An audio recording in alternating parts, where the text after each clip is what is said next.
This is Pucks and Seven with Ryan Paton and Victoria Matiash.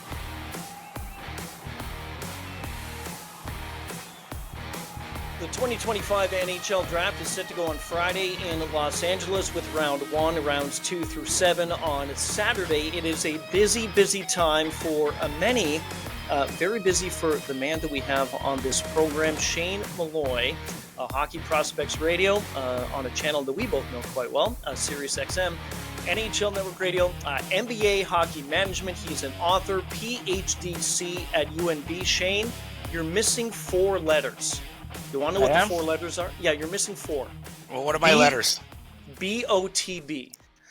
Best of the best. There you go. James, Nice. See, I'm the Brett the Hitman Hart of the NHL. The best there is, the best there was, the best there ever will be. Yes, exactly. Make sure you tell Russ Cohen that.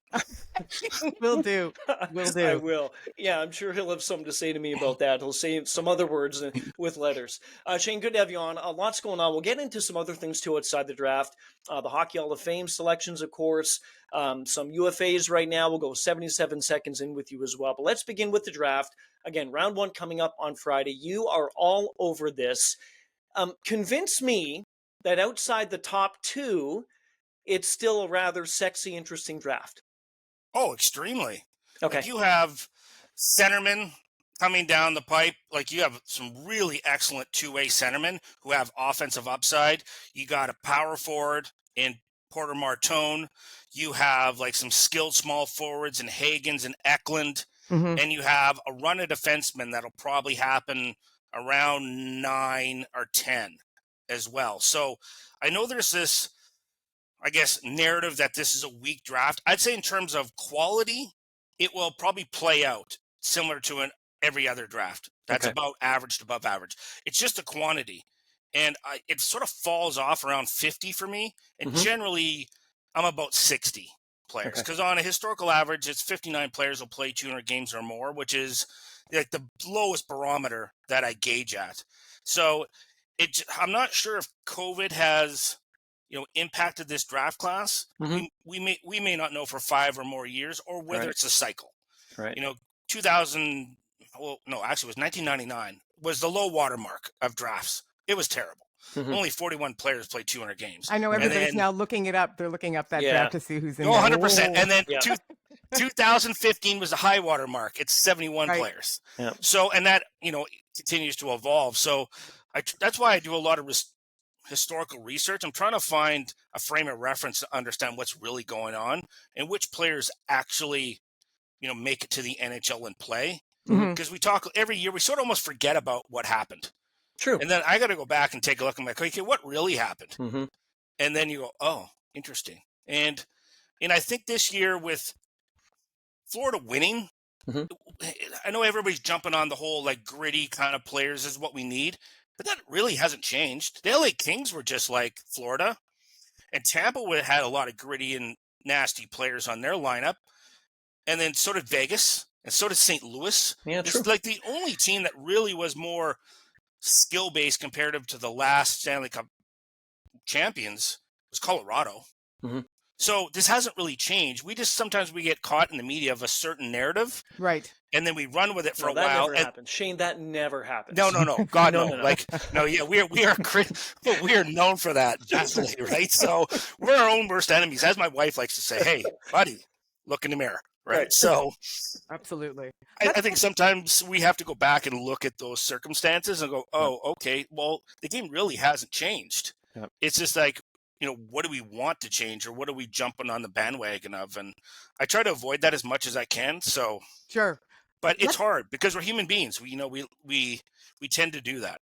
I want to look at a couple of individuals on your latest draft rankings in particular. And there's one name that stands out that isn't necessarily getting as much love on other draft lists. Why do you love Anton Frondel so much? I think primarily is because when you look at his game. He's a center, I should mention. Yeah, he's a centerman. He's a strong two-way player who can play down below the dots and make a lot of plays. So if you look at the playoffs, what I have done, I looked at my past draft list and I started making alterations of how I weight things. So I looked at which players are most coveted at the trade deadline, in free agency, and the players that excel in the playoffs. And I started taking those lessons and applying them back to the draft and changing the weighting of what I value. And that's where Frondell is. So look at Anton Lundell. If he was not on the Florida Panthers, he is a second-line centerman who produces probably 70 points a year but can match up defensively. Yep. Anton Frondell, I think, has more upside offensively. Wow. And he could end up being a 75-point year guy but matches up defensively. And there's not much you can really do. Like, he's really highly competitive, and he has a shot. So he's not the primary playmaker as a center, but he has a really deadly shot. It's really powerful. So I gravitate to those kind of defensemen, and a centerman. Center, yeah. And Jason Bukla laughs at me. So I had him on my show. He reviewed my top 32, and he goes, "Oh, I know exactly the type of players you like, right?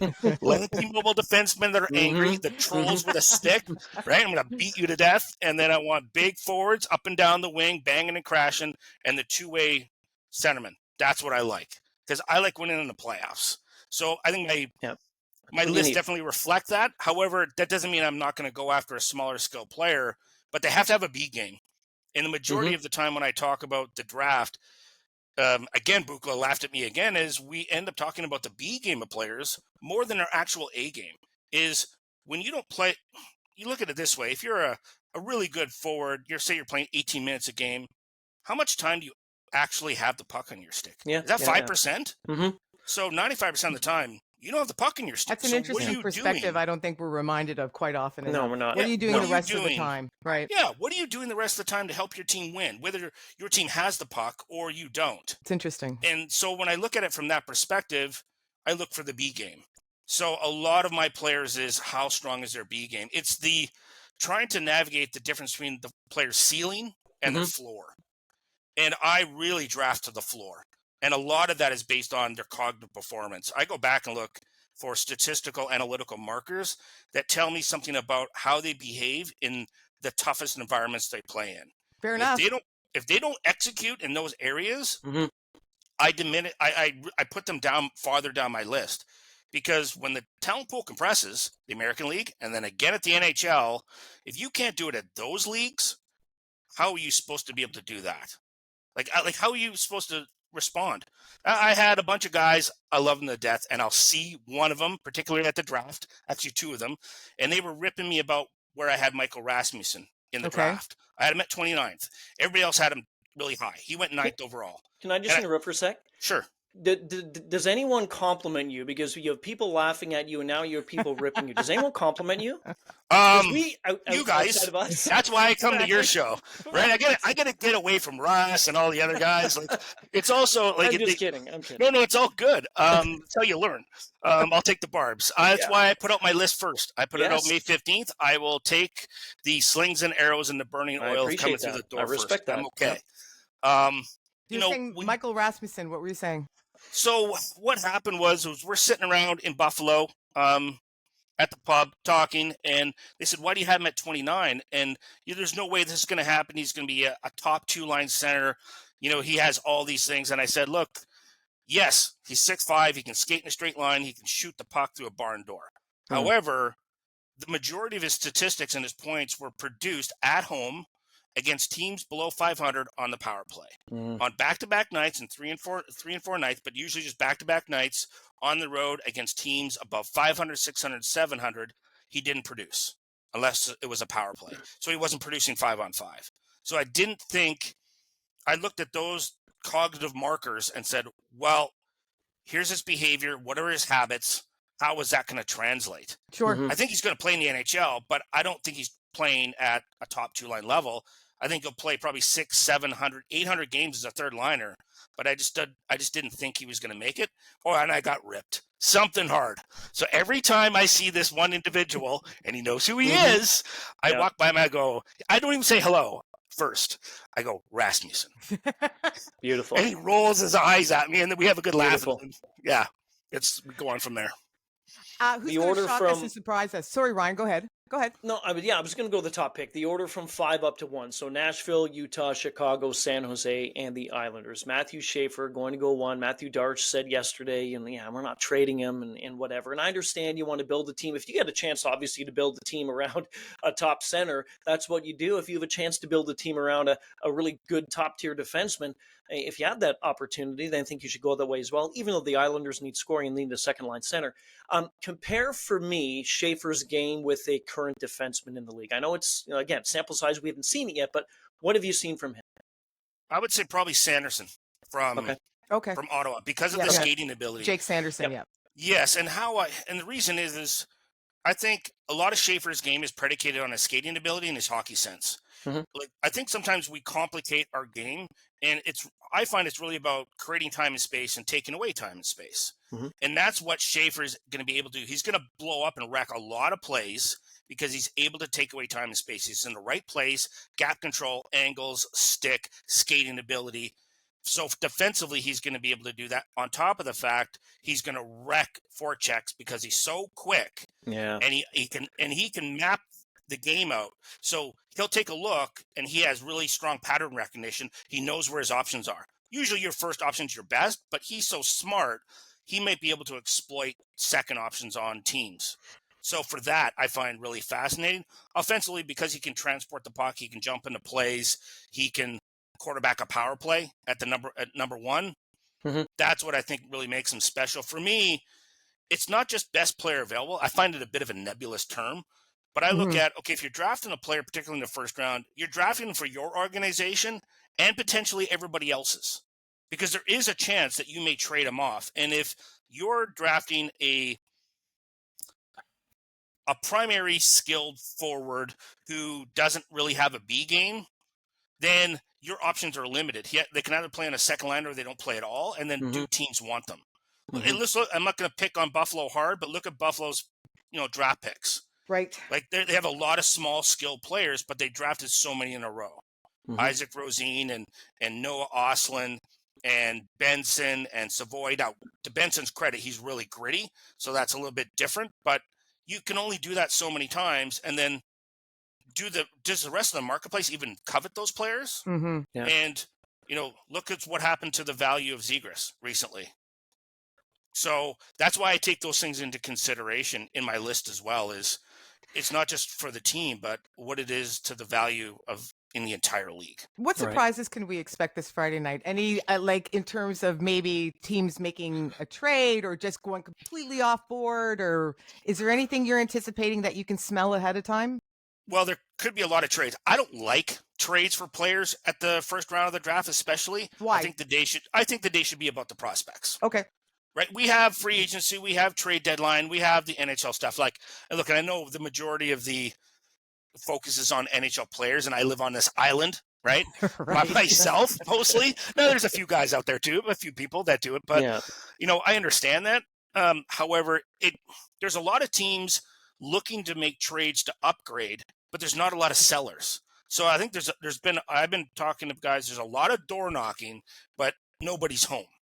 So we'll see. They may have to overpay to make something happen. And are they willing to do that? In terms of a player moving up, we've seen it before. Barrett Hayden jumped into 5th overall. That sort of shocked the world a little bit. Shocked him too. Yeah, right? Seneca, obviously, last year, and the expletives coming out of his mouth, which I think was brilliant, right? It was fantastic. The look on his face was priceless. It might be Brady Martin. He may be the one player that slides into that top 5, top 6. I call him the honey badger. I think he's the type of player that is culture defining of an organization. He'll come in and go, I will not tolerate anything less than full effort, full sacrifice, and to win games. And if you don't like that, that's just too bad. And it's not in a mean way. It's just the way he's wired. This is how much I normally don't say I like players because it's not my position to do so, but I admire him the fact he's not even attending the draft. Because his family has a really big farm, and it's the busiest time of year. And he said, I can't leave my family shorthanded. We got to get work done. That says something about him. He goes, I'm going to get drafted. That's fine. Yep. I'm really excited about it. It's going to be great for my family. But around that time, we got to get work done. Like, that's a bootstraps kind of a kid. If he went into an organization like Philadelphia or Buffalo, it's going to change the dynamic of that entire room when he becomes a pro. And similar to what Matthew Tkachuk did in Florida, it's just culture defining. And whether you buy in or you don't, right? Like, here are the 3 things we need to do. You have to do them. Everything else, you can be an individual. But we need these 3 things. You got to buy in. And I think he's one of those players. I think that's going to impress the hell out of GMs, the fact that he's plowing fields with his family because it's a responsible thing to do, as opposed to joining the party. The individual. It's impressing me. Oh, it speaks to character is right, Ryan. You're bang on. It's understanding priorities, and it says something about his habits. Right. Like, what's a priority to me is I try to break down somebody's behavior, and then I look for their habits, because the habits dictate behavior dictates your character. And for me, it's just that is really important in a player, because those things are hard to change as you get older. It takes a lot of self-discipline to make those changes. I had to do it myself. I'm not like finger waving from above. My grades in high school were garbage. I mean, absolutely awful. But I had to drag myself back into academics as an adult and just change habits, or I wasn't going to survive. And now you're a candidate for your doctorate, so going all grinding away. As my professor calls me, hey, it ain't pretty, but you're the third line grinder of the academic world. Oh, I love it. Pretty good. 3 more letters to add to your thing. Habits, behavior, and character. HBC. Again, the draft comes your way on Friday, round 1, rounds 2 to 7 on Saturday. Sticking with the draft, but kind of segueing a bit to the Trevor Zegras trade. I saw this yesterday, and I was just fascinated. I forgot about this. 2019 draft. Here's the top 10. Jack Hughes is still in New Jersey. Capo Caco has been traded. He was the 2nd pick. Kirby Dach, he was traded. He was the 3rd pick. Bowen Byram, he was traded. He was the 4th pick. Alex Turcotte stayed. Mo Sider stayed. Dylan Cousins was dealt. He was the 7th pick. Philip Broberg was given an offer sheet. Trevor Zegras was traded, and Podkolzin, he was drafted by Vancouver. He was traded. Pretty much nobody is still with those teams, and it's not like we're talking 15, 20 years ago, Shane. We're talking 6 years ago. The Trevor Zegras deal, kind of give us your take on it. Well, I thought it was an excellent deal for Philadelphia. Okay. And the fact that I agree. Yeah, they didn't lose a lot in terms of they picked a 4th line center went and a 2nd round pick. And a 2nd round pick on average has about a 40% chance of playing 200 games. So it's not a really high value. Like, I know we think it's high value, but at the end of the day, historically overall, it's really not. So I think from that standpoint, that's really fascinating to me. To swing back to all those players, the common theme amongst all those players is when were they thrown into the NHL? What age? Right. Too many of them were in there at 19. Right. Too much too soon. You want to wreck your players? Bring them into the NHL as a 19-year-old. They're not ready. Like, physically, most importantly, cognitively, in terms of their development in their brain and their emotional maturity, they're not ready. They look ready on the ice, and some cases they look ready physically, but what's going on behind the ears after working with cognitive performance psychologists, they're not even close to being ready. Shane, will you make exceptions to that, though? Like, you're not going to have Connor McDavid in at 19, right? Yes. Okay. Right? But those are outliers. We're talking, this is like a 2 or 3 percentile of the draft. It's really small. And I look at it this way and this is why I built the model of 200 plus games and draft plus 5. And the draft plus 5 was based on cognitive performance of human brain development for males. We're a little bit slower than the females. We're a lot slower than the females. Shane. No, she's right. So yes, it's true. It's true. So frontal lobe, it's higher reasoning, decision making. We're a little bit behind. You're saying the words, not me. It's why car insurance companies drop their rates at 25 for men. It's not by accident. It's like because we're pretty much prior to that, we're a bunch of hairless monkeys running around doing things we shouldn't be doing. And hockey players are no different. Yeah, okay, Shane, let's get to the question. Like, come on, let's move on. All right. Hey, man, you got to be truthful about who you are. It's okay. Right? So they're not mature enough yet. Do you think, to Ryan's point, though, about the 2019 draft and they were tossed in a little early, do you think the pandemic screwed them up a little bit too? Or no? Do you think that's just another factor we shouldn't consider? I'm not sure. They started in the league at a weird time, is my point. They did, however, they still started. Okay. Right. At the end of the day, they still started. I just keep them out of there. It's an interesting conversation. Look at that 2003 draft. Remember, because we end up having the lockout, and all those players from that great draft played a year in the American League. Right. Right? Like, it's too much too soon for these players. Especially if you're coming out of the CHL. You're playing against boys. Yeah. 18-and-a-half-year-old kids. Yeah, that's true. Right? Yep. And that's a shock to the system. A huge jump. Yeah. Like, I'm going to give an 18-year-old millions of dollars, and then I'm going to plop them down in a city and have at her. Yeah. Right? Look at what Tyler Seguin. Yeah. Let's throw him into the middle of Boston downtown with millions of dollars. He's a young guy. Like that, right? That says danger for me all over the place. Yeah. And that's why Sid went and lived with Mario. That's right. It was the best thing that ever happened to him. Sure. So I'm always like, Russ laughs at me again. He's like, geez, you're like a mother hen in that way. But it's just like themes develop. And I'm like, keep them away. Like, just keep them. Which is why I love this aspect of college hockey. Where the CHL players can go play college hockey. You're playing against 18-and-a-half-year-olds. You can go playing against young men that are 21. It's like baseball. Now we have a single A, a double A, and a triple A. And triple A is the American League. Before you throw them into the NHL and throw them to the Wolves.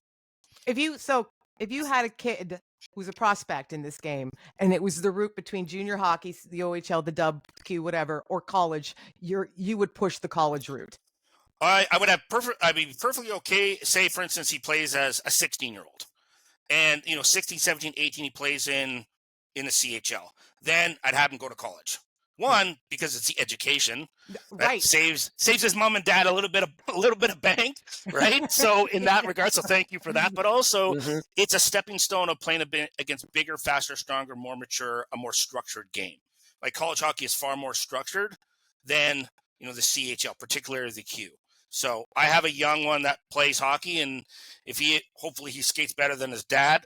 So if he gets to that point, then that would be the route I would go. Big emphasis on, obviously, education in our household. It's, and regardless of what you do, whether it's a trade or you go to university or college, doesn't matter to me, but, educate yourself. I think that's fair enough. That's important. Yeah. And keep them out of the pro leagues until, they're ready for that. NHL free agency, July the 1st. Who knows what's going to happen from now till then, but we know July 1 is going to be an absolutely nutty day. 3 names to throw out to you. Brad Marchand, maybe 4 names. Sam Bennett, who knows if they're all going to come back to Florida, but they may. John Tavares and Mitch Marner. Mitch Marner, the latest is, at least I saw, was he could be asking for just a 2-year deal going forward. Then with the cap going up, he may land a little bit more, and who knows about this 2-year contract going forward. Where do you stand on those guys? We'll start with Marner. If that's the strategy, looking at how the escalation of the salary cap is, that 2-year deal, look, he's already a multimillionaire. Money shouldn't be an issue. If it's an issue, then Mitch and I are going to have a conversation about his fiscal responsibility. So I think he's okay. But I think it's a great bet on himself to go, okay, I'm going to. Yeah, so do I. I would seriously recommend the same thing too. Like, where do you want to go to win? Right. Do you want to win? Right? Because if you're going to ask for $13, $14 million, the likelihood of you winning is going to be remote. Because you just can't do that in today's world, even with the salary cap escalating. You need to have organizations, companies, and NHL teams die in the middle, right? And if you don't have a strong middle, that second pair and that second and third line, if you don't have a strong middle, you're not competing. 100% agree. 100% so agree. I don't that's going to be an interesting factor for him in that respect. So whether it be LA or Vegas or whoever is going to knock on his door, I think that's going to be really fascinating for him. I have a sneaky suspicion that Tavares is just going to stay in Toronto. I think that's the general feeling around here. We're in Toronto, and that's the sense that we get as well. It's just, it seems like what's been taking so long is my only question. Well, I think it's also him understanding, okay, what are you guys going to do? Like, how are you going to build? We think if he thinks in his mind, Marner's gone, okay, how are you building around us? The other 3 that are staying here. And how much money is allocated to me? And do I have to take a little bit less for us to win in that respect? Because again, one of the latest reports was a 3-year contract at $4 million. I mean, one, that changes the entire dynamic of the Toronto Maple Leafs. 100% it does. Right, because it just opens up the piggy bank. All right, here we go. We can spend more money, And I think in John's eyes is like, the only thing I need to do is win. Yeah. Do I need the money? No. I had a conversation with Jim Nill about this, about contracts with players. He goes, sometimes it's like, really, how much money do you really need? Mm-hmm. Like, don't tell me you have to take care of your kids. Mm-hmm. You're a multimillionaire. Let's get kind of silly. But your agent isn't going to let you do anything irresponsible. The Players Association is always also going to have something to say about it if you offer up. Right? You have to find something in the middle that everybody's at least satisfied. Well, at the end of the day, it's also your life too, right? That's It's your life. It's your money. I'd say the PA, not because I like those guys. I'm like, hey, but like I can't buy a Stanley Cup ring. Mm-hmm. I can't buy that. So, like, when you're at that point, you're 30 in your mid 30s. I'm like, like, what do I need the money for? Like, I got lots of money, right? I just leave all my money in the S&P 500. I'll be fine. Pull my 9% and be happy with myself, You're right? good. I know what I mean. I understand that. And then in Florida, for them to actually, I was looking at their numbers. I was trying to crunch it. I'm thinking, all right, what is Bill Zito going to do? What is the Mad Professor going to do? Because anytime he comes into a press conference, he looks like he just came out of a lab, right? All wide-eyed, and all excited. Oh, yeah. I love Bill for that, right? Yeah. He's fired up, he's passionate, and it was just like he was cooking up some experiment. Yeah. What's going on? He looks like my oldest son when he comes out of his room and he's built something, right? Same look on his face. I'm like, I would suspect, then I look at it, that two of the forwards are not going to be there. I think Evan Rodriguez would probably have to be traded, and then probably Jasper is the other second. So you're looking at about about $5 million to combine. If I'm thinking about their combined salaries, there's $5 million there, and they already have 19, so that's 24. So that pays for those 3 players plus probably a backup goalie, and Samskevich is going to have to play more minutes, and they're going to have to, like, a 13th forward is going to have to play more minutes. And that's how, if they're going to they want those 3 players, that's how they're going to have to pull it off. Do you think they do pull it off, or do you think that's... No. I think if they trade those 2 players away, I think then they can pull it off. Okay. Yeah, and they'd have to ask each of them, okay, hey, look, we still need probably going to need a backup goalie, and I may have to slide somebody in on a 4th line here. So you got to give me $2.5 million here, guys. So if you can shave off $500,000 each, that gives me some wiggle room to make this happen. It wouldn't shock me. Bill's it's a very savvy group over there. You're our first guest, I think, Ryan. Shane's our first guest that has said that this could actually happen. All 3 of them could stay. Most are like, Marchand's gone, maybe the other 2. We're not sure about Ekblad. Well, so it's a different perspective. Looking at it, because you're looking at it from the perspective of not peeling anybody off the roster to do it, right? You're just looking at, this is what money we have. Right. Okay, this can't work. Well, it can work if you're going to have to tell somebody goodbye. At the end of the day, and 2 of the forwards are going to have to probably say goodbye. Let's do some Hall of Fame stuff, Shane, before we get into 77 seconds. Zdeno Chara, Joe Thornton, Duncan Keith, Alexander McGillney, finally 4 of the 8 individuals elected to the Hall of Fame on Tuesday. Jennifer Botterill, Brianna Decker, and in the builders category, Jack Parker and Danielle Sauvageau. Chara, Thornton, Keith, McGillney, in my mind, all deserving to get in. 100%. I'm super happy for Alex McGill. Yeah, me too. A deserving. 100%. I've been banging the drum for that guy for a long time. Likewise. So for me is it's great to see that a woman gets in to be a builder. I think that's really important. First one. And the reason is it's about understanding that it's not just about playing, but the impact of what happens of the people behind the scenes helping these players get better as individuals and as players. She coached, I think that's 7 Olympic teams. Yeah, it's crazy. 7. And now she's the GM in the women's in for the Montreal Victoire. On top of that, and she coached in the Q, and she's coached at and under 18s, under 20, all that. Like, she coached under that and built her resume up. And look, she is well deserved to be there. I think that's really important because we have to backfill. We miss so much time with the women's side that I have no problem with making sure that these people are recognized. It's also great for young women to look at that and go, okay, this, like, yes, we have role models, but we're recognized by the collective group.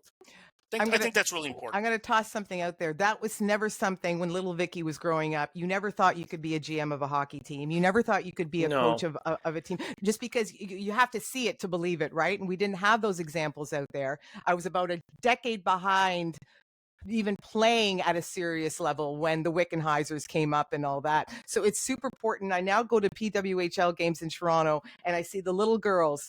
I've told this to Ryan before too, holding up their signs, watching their heroes at the side of the glass, and how different it is now when you can see something that you can aspire to because the example is right in front of you. I had that this year. I was assistant coach with my son's team, a U11 team, and we actually had an affiliate come up, and she was a girl, and her two older sisters are going off to prep school. They're going to get AA. They're going to get NCAA scholarships for sure. Probably Ivy League because they're super smart too. And this girl is a phenomenal skater, and I see her coming, right? And she is all excited because she can watch women's professional hockey. She can watch Natalie Spooner, right? Yeah, and I can be that if I work really, really, really hard. Something to aspire 100%. to. Yeah. So like it's a different world and it's a better world. Yeah, and it's just the women had to get their act together and go and stop fighting over things and get themselves into one league collectively because the rest of the hockey world was waiting to support them. Right. Full bore. Well said. Waiting to support them. Well and I think now clear vision, and it's just moving fast, and there's going to be more expansion teams. Really excited for the Vancouver franchise as well. They picked up a great general manager. Like, she's smart. I had her on the show this year. She is super smart. So I think it's just great for hockey. So I'm happy with that. And then Jack Parker, like about time he got in. Like how many people did he push into the NHL? It's remarkable. So from that standpoint, Boston University. Yeah, BU. Actually, it's one of my favorite places to go see a game. I love my mom's alma mater. She graduated from Boston That's University. actually Russ Cohen's mom. That's her alma mater, right? And see, I'm a big buddy of Bernie Corbett. So when I go down, I go hang out with Bernie. I go to BU games. Yeah. The whole Terrier thing. It's a great place to see a game. So fantastic university. So I'm really happy for him. That's really well deserved. So, and then we look to next year, and I'm really hoping guys like Keith Tkachuk and Steve Larmer and the guys who paid that ugly price to win and to score goals, they get recognized. It's not all about like the fancy stuff. Like I get it. I have a bias towards power forwards. So, I just hope they get in. Plus it'd be great to see Walt cry because he will. He'll get on the stage, big tough guy. He'll cry. Oh yeah, right. He will. So he's a pretty 100%. emotional fella. Yeah, 100%. Nicest guy one of the nicest guys you'll ever meet. Super funny. It's obvious that his kids are like that. I think I've been told the toughest person in the family is actually his daughter. So that comes no surprise if you got to live in that household. No surprise at all. You kidding? You have to be. About survival. Yeah, 100%. So I'm looking forward to see what happens. Congratulations to everybody this year. I'm looking forward to seeing what happens next year. And if you have to add an extra person to it, so be it. I think that's perfectly acceptable. Just to put a wrap on the HHOF before we move on to 77 seconds, maybe my favorite reaction was Joe Thornton when he was told, first thing he said was, "Holy doodle." And I saw he missed 14 phone calls. I think it was the 15th phone call that he picked up. I believe I saw that correctly, which Joe just wanted. Very Jumbo Joe. I'm just going to wait. He's out on a tractor somewhere else surfing or like whatever, like doing whatever. Joe doing Joe things, grooming this thing. Yeah, 100%. Okay, let's get into 77 seconds with Shane. So here we go. Quick fire. We'll continue on the Hockey Hall of Fame, and always whenever these classes are announced, it's yes, they get in, but who still is not in? Who should be? Name one. Who should be in the Hockey Hall of Fame that is not? Keith Tkachuk. Okay. Which draft 100%. Pick from this class plays regularly next year, if anybody? Matthew Schaefer. Is he the only one? He should be. Okay. Who ends up a bona fide star? Michael Misa. Okay. In years past, who's somebody that you underrated that has surprised you pleasantly that you still think about? Oh boy. He did it this year. Lane Hudson. Okay. Oh, good Full one. props. I had him 60th overall. He was my Okay. last player I thought was going to play 200 games. I was Really? worried about him defending. Mm-hmm. That's a good one. Full credit to him. Full credit. Heck of a player. From Art of Scouting, one key to scout for in a prospect. Just That one. we don't I know there's see a that bunch. you see. Yeah. And you've talked about behavior. You've talked about, character, things like that. Willingness to take hits to make plays. That's a good one. I like that. When are you finally done school? I'm hoping I'm going to be finished writing at Christmas. Okay, And I promised my wife I'm done. Well, I think you're pretty much at the top of the mountain by that point. I don't think there's very much further to go. No, she's worried. No. She's worried. Yeah. That you're just going to be in school the rest of your life.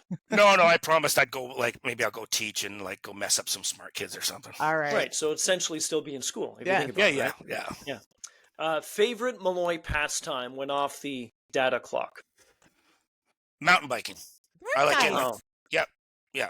That's a surprise, too. I don't know if I would have thought that. I think just No, because I you lived never- on the West Coast, so I Okay. did a lot of mountain biking down the trails, and I actually had a pretty serious injury doing that. But yeah, I like getting out on my mountain bike and just going. Sounds good to me. I love that. Shane, you're the best of the best. BOTB. I said to add that to your Twitter account when we're done this. Appreciate this. Enjoy the draft. And your insight is top notch. Thank you. I appreciate it. This is the funnest show to come on. If all the people out there, if you get to go to an NHL event, go hang out with Victoria and Ryan. They're the fun people. That's very kind. This has been Pucks in 7, available on the SiriusXM app and wherever you get your podcasts.